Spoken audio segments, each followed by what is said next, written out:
Alright, so in 3.1 we talked about presentation, understanding the audience. Now we are going to talk about content. Organization of content is very important. Remember this whenever you are to deliver presentation to anyone, large group of people, you are giving class presentation. It is very important for you to have your content organized. If your content is not organized, your audience will get perplexed. And as a result, they might not be able to understand your message. And all this is relevant to communication barriers. What did I tell you? That a message is successful when the audience receives the message the way you want them to receive. So it is very important for you guys to organize the content.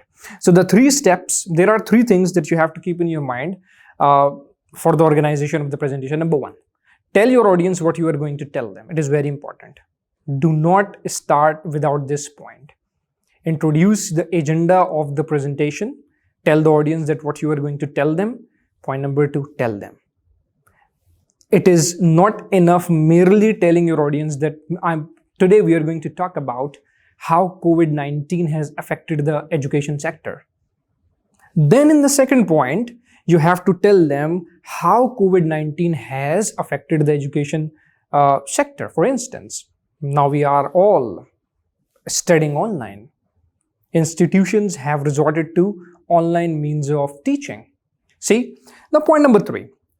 Again, remind them what you have told them. Tell them what you have covered in your presentation. So when you are leaving off, they remember the key points of your presentation. So this is how you organize the presentation. Whenever you are to give any presentation on any topic, keep these 3 things in your mind. Tell your audience what you are going to tell them. Important. Then point number 2, tell them what you have to tell them in detail. Point number 3, on a concluding note, tell them what you have told them. Introduction. Now, this is the point, this is the part where you have to get your audience attention. It is very important. It is very important that you go with positive energy. You have a smile on your face. You are dressed properly.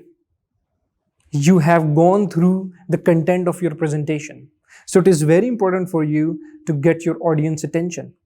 You can have your audience attention by asking them question, by telling them story about the topic that you are going to speak.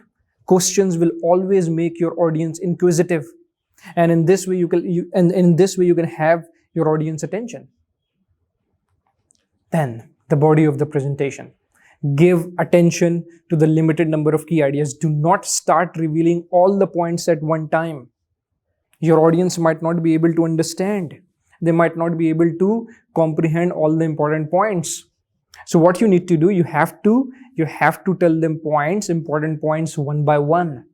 Then support your points with relevant examples, explanation. Organize the body part of the presentation using either chronological approach or importance approach. If something is important, you can tell them first. Chronological approach, tell them as the events have evolved. First, step by step. First, second, finally. So these are the 2 things, these are the 2 approaches based on which you can organize the content of your presentation. Then the conclusion, as I have already told you, tell them what you have told them. Give a summary of the presentation, whatever you have discussed, so that when they leave the arena, they have important points in their mind. Take home. Give your audience something important to question themselves. For instance, are we able to adapt the new technology to combat COVID-19? Would the educational institutions be prepared to counter this new challenge in shape of COVID-19? You see, these are the things will always give your audience something to think about. Include a statement or closing thought that indicates that you are finished. And then you are open to questions. Your audience can ask questions. Thank you so much.